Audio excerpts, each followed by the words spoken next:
First, January 12.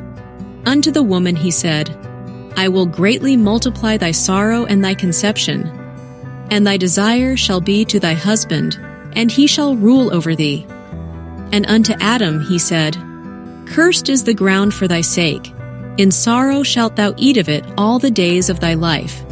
Genesis 3, verse 16 and 17. Eve was told of the sorrow and pain that must henceforth be her portion.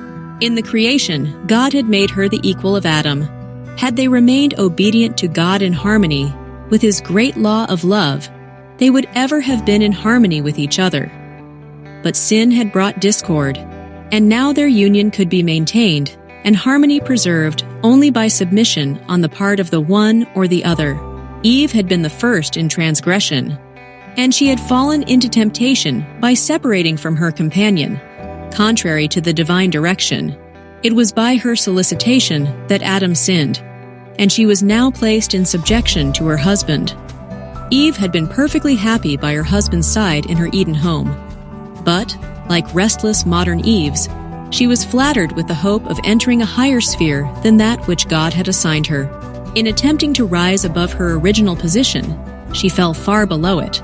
A similar result will be reached by all who are unwilling to take up cheerfully their life duties in accordance with God's plan. In their efforts to reach positions for which He has not fitted them, many are leaving vacant the place where they might be a blessing. When God made man, He made him ruler over the earth and all living creatures. So long as Adam remained loyal to heaven, all nature was in subjection to him. But when he rebelled against the divine law, the inferior creatures were in rebellion against his rule. Thus the Lord, in His great mercy, would show men the sacredness of His law and lead them, by their own experience, to see the danger of setting it aside, even in the slightest degree. And the life of toil and care, which was henceforth to be man's lot, was appointed in love.